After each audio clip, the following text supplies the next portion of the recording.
Welcome to the Putting the Public into Health podcast by Dr. Richard Pan. As we face one of the greatest public health disasters in a century, this podcast will address questions and issues from you, the public, about the COVID-19 pandemic and its impact on people's health and lives. I am Dr. Richard Pan. I'm a physician with a background in public health, and I'm proud to represent the people of Sacramento, Elk Grove, West Sacramento, and parts of Sacramento County in the California State Senate. I want to share with you important information and stories to help each other during this difficult time. Slowing the spread of COVID-19 infection is putting tremendous strain on people and families. On this podcast, we will be talking about mental health in the time of COVID-19. I am pleased to be joined by Dr. Shannon Suo. Dr. Suo is both a family physician and psychiatrist. She is director of the Family Medicine Psychiatry Residency Program and is a health science clinical professor at UC Davis. She also serves as vice chair of the California Psychiatric Association COVID-19 Task Force. Thank you so much for joining me today, Dr. Suo. Thank you for having me. So, Dr. Suo, you practice both primary care and behavioral health. What are the mental health issues you're seeing in your primary care clinic now? The primary care clinic is always a reflection of the general public. Primary care is the one specialty that sees everyone. So the patients that we see, I think, are reflecting the way the world is feeling, which is kind of anxious. Anxiety is already a pretty common problem. It affects about 30 people over the time of their lifetime. And when you put all the different types of anxiety together, that's how we get to the 30%. But people who maybe had anxiety problems in the past but were under control, or people who have never had anxiety, are feeling more worried. So if they've had anxiety problems in the past, maybe like panic attacks, they're having those come back because people are feeling isolated. They're feeling maybe depressed because they're socially distancing. They're stuck at home. They've had travel plans canceled. Maybe they've been laid off of work or furloughed. And maybe they're losing friends or neighbors or relatives to COVID-19. So people are being seen by their doctor for that, or these things come up in the course of a visit that was made for something else. Wow. So what are some of the, what we call, let's say normal behavioral reactions to these not so normal times? Because it is normal to have a reaction to a stressor, right? Absolutely. People are human beings, and we have expected reactions. I prefer to put things in terms of what might be expected with most people. And the only time I talk about normal is in the context of an individual. So what is normal for them? Because different cultures, different groups of people have different norms. Right. Now, that being said, this is absolutely an unprecedented time that's even being compared to times of war. My chair in psychiatry, Dr. Helen Kales, was interviewed on UC Davis Health's Facebook Live, and she drew the analogy of people who are hunkered down in their homes during World War II, feeling scared, but also finding moments of unexpected joy in the midst of the tragedy.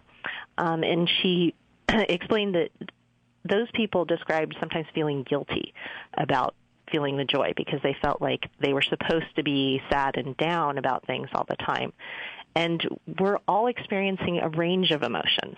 I described the anxiety and maybe feeling down, but at the same time, people within their home units may have more of a connection because they're spending more time with people in their home. And they're doing things they haven't done before. My family's been playing a lot of board games. And so we still have fun and we enjoy that, and it's important not to feel guilty about that. There's also this kind of odd phenomenon for Americans, at least, about seeing people wearing masks. We usually associate wearing masks with disease or contamination or something medical. And so we've been kind of slow to embrace doing that, where in other Asian countries, masks are seen as a sign of respect for the community. I wear my mask to keep you safe, you wear your mask to keep me safe. But not being able to see people's faces, to know that they're smiling, or for people who are deaf or hard of hearing, not knowing that they're being spoken to, is really difficult.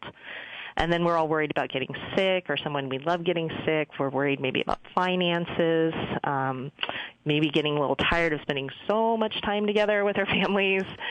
And then if people are living alone, they might be missing company that they could get through church or a group or classes that they used to attend. And not everyone has the resources to do the online meetings or smartphone or the technological smarts to use a smartphone to video chat. There's also the fact that we get so much conflicting and constantly changing news, and so people don't know what to trust or believe. So we should expect that people are going to be worried and anxious and down and irritated and frustrated and confused, but also sometimes happy and grateful and maybe kind of silly. Well, I really appreciate you talking about the fact that, first of all, normal is in the eye of the beholder, or I should say the situation, right? So different cultural contexts, so the expected behaviors, and the fact that it's actually a mix. It's not that. So sometimes people go, well, we should all be feeling a certain way, and it's like, well, actually, no. It's everyone has their own circumstances and so forth, and so there can be a variety of different reactions people have that all make sense for that particular person and their circumstances, but may not necessarily make sense for someone else. So. Yeah, and a given individual should have a range of expression of emotion. It's only when they're stuck in one emotion that we get more concerned, because a normal for any individual is a range. Now, some of us are holed up with our kids who are out of school or maybe just sent home from college because they've shut down as well. So what kind of reactions would you expect from our kids, our adolescents, or even, we have everything from babies up to school age to college age kids who may now be holding up with the family? Yes. So first let me say I'm not a child psychiatrist. I don't play one on TV, but I am a parent, and I was trained in some child psychiatry in my general psychiatry training program, and I do see children.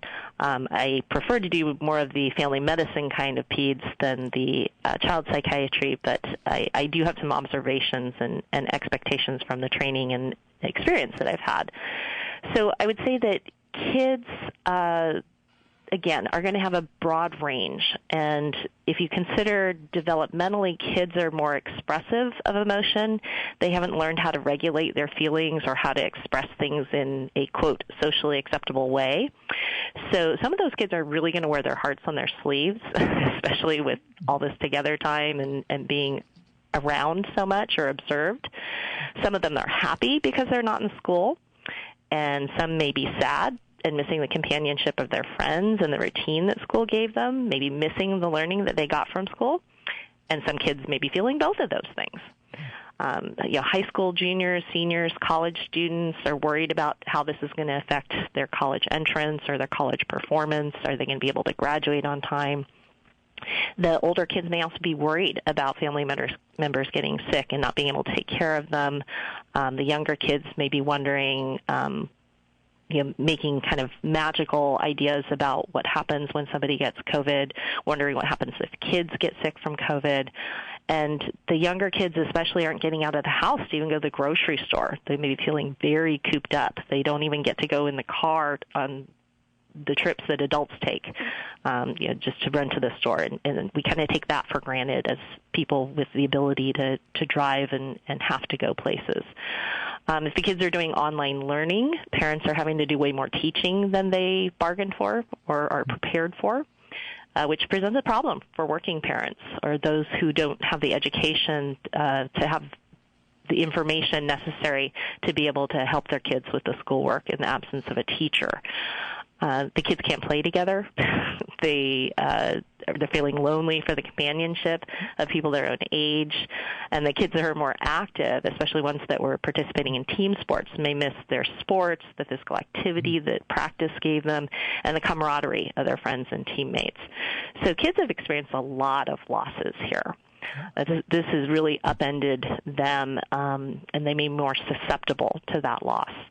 Something to keep in mind, too, is adolescents and young adults that are home alone if parents are working. If they have access to drugs or alcohol, they're more likely to experiment or be using those substances at home.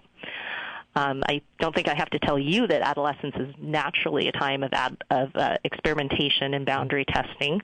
But parents should be more conscious about what they leave in their homes with all this idle time. I appreciate you bringing that up. Certainly, for example, we're closing down playgrounds because of social distancing, and we're disrupting the routines. But I think it is important for people to realize like what's going on at home and the various risks that may take place because of that. Now, we talked about people being holed up together. Well, we also have people holed up alone, and including perhaps many of our seniors, because people are afraid of either infecting them or actually a lot of seniors do live by themselves because we don't have multi-generational housing for most part in many of our neighborhoods. So what are some of the issues for our seniors that you see? Yeah, the seniors almost have a triple whammy. They're the highest risk group for mortality if they do become infected. They're more likely, as you pointed out, to live alone, and they're least likely to have the technological skills or hardware or ability to use the programs and devices that so many of us are using.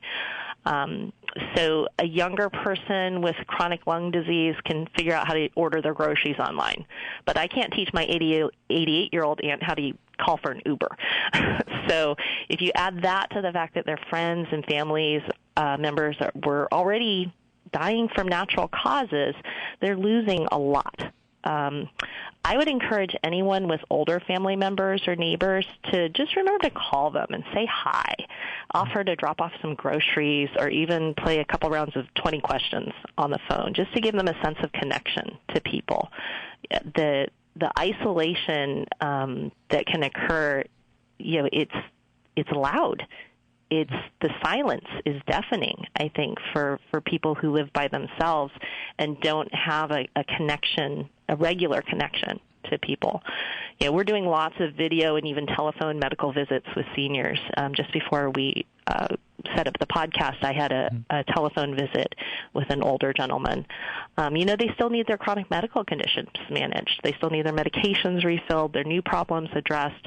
And sometimes we can tell they just want to talk a little longer on the phone, and we feel bad that we have to end the visit so soon because we can tell they're reaching out and they just want some more conversation.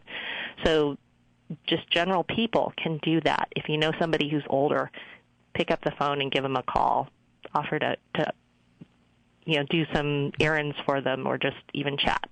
Well, that's great advice. And I know social isolation pre-COVID is already a major issue for mental health among many of our seniors. And so certainly it's just even worse now. So what are some of the warning signs someone needs professional help? So what do we look for where we might want to try to escalate help? Yeah, that is a great question because, of course, there's that gray zone, right? There's clearly okay and there's clearly not okay, but there's lots of room in between. So generally I tell people when they're having feelings or behaviors that go beyond what's tolerable or manageable, that's a sign it's a problem. We can expect to feel anxious about an uncertain and potentially dangerous situation like a pandemic. We should feel down when someone dies. But when our anxiety or grief or sadness cause us to not be able to do our usual functions, then that's a problem. So if anxiety keeps you from being able to leave the house, even when you need to or you want to, or when depression makes it so you don't even enjoy things that you can do, or you don't have the energy to do the things you need to do, that's a sign that you need more help. And anytime someone experiences hallucinations, like seeing or hearing things that aren't there, or delusions where they believe that things are happening that no one else thinks are happening, that's definitely a sign that people need help. And if you see these signs in someone, what should you do? Also an excellent question. So the nice thing about mental health is that you don't typically need a referral for mental health. Most insurance companies have the ability to make an appointment with a specialist without a referral from your primary care provider. So you can seek help through your insurance, and some employers have employee assistance programs that connect you with counseling or therapy for free and fairly quickly. You can call the number on the back of your insurance card. And most commercial, Medi-Cal, Medicare insurance plans, you can self-refer, as I mentioned, to a therapist or a psychiatrist. So the difference between a psychiatrist and a therapist, by the way, a psychiatrist is a medical doctor who can assess you and prescribe medication for your mental health condition if it's indicated.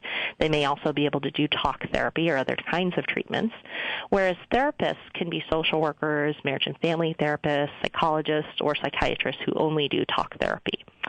You can decide which type of treatment you want to start with. The more severe your problems are, the more likely you may benefit from medication. But because talk therapy has very few risks, you really can't go wrong if you think it would help you to talk to somebody. There might be a copay associated with commercial insurance or Medicare, but it should be about the same as if you were seeing another type of specialist, like a physical therapist or an eye doctor.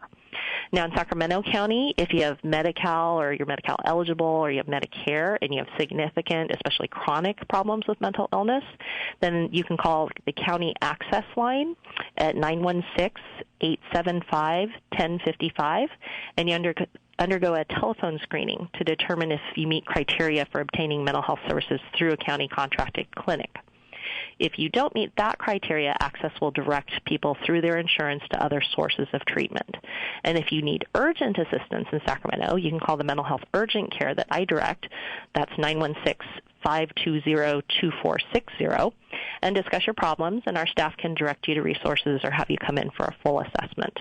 And certainly if people are feeling suicidal or they're with someone who's expressing suicidal thoughts, certainly call 911 or call a suicide hotline. One of the national numbers for a suicide hotline is 1-800-273-8255. And if you're worried that someone else is dangerous to themselves, you can call 911 for them, or you can take them to an emergency room.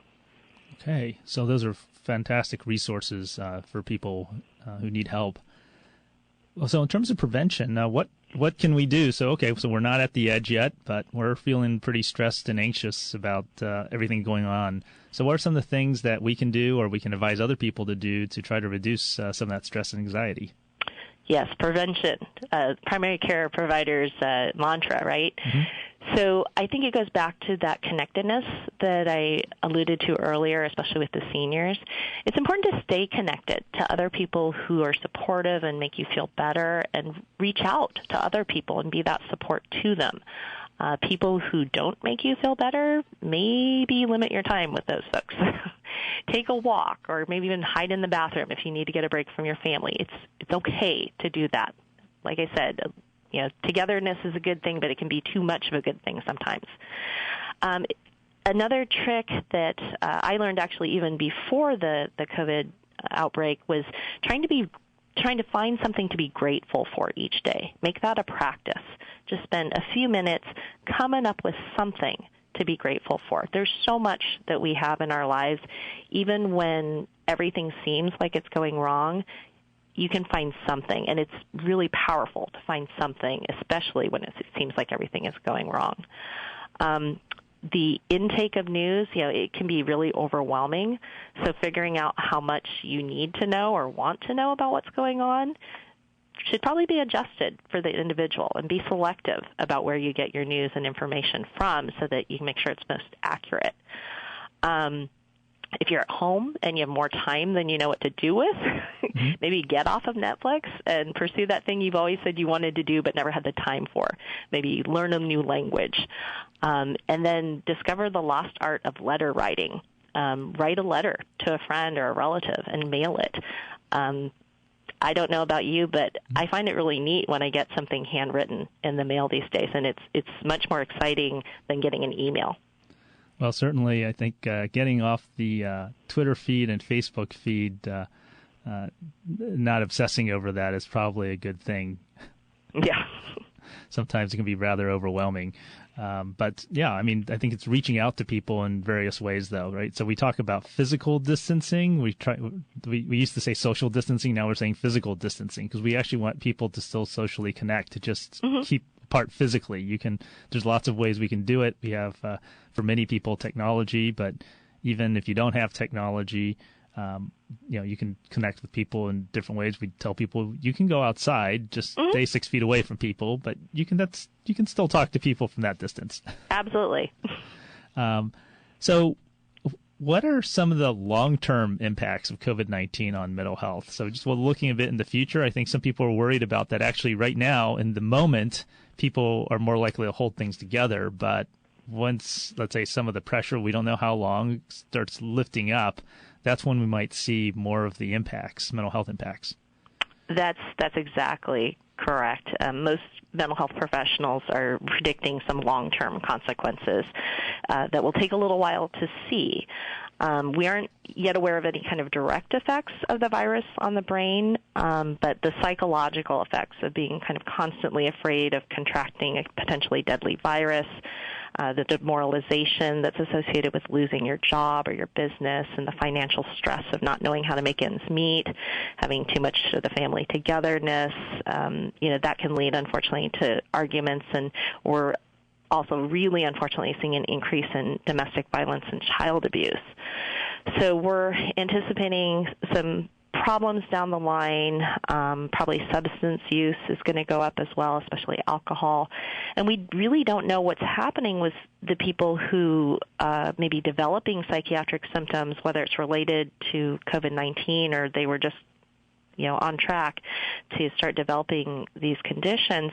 They may be delaying or avoiding seeking care because they don't want to leave the house or they don't know how to get help. And we do know that untreated mental illness often takes a more severe form and becomes harder to treat later on.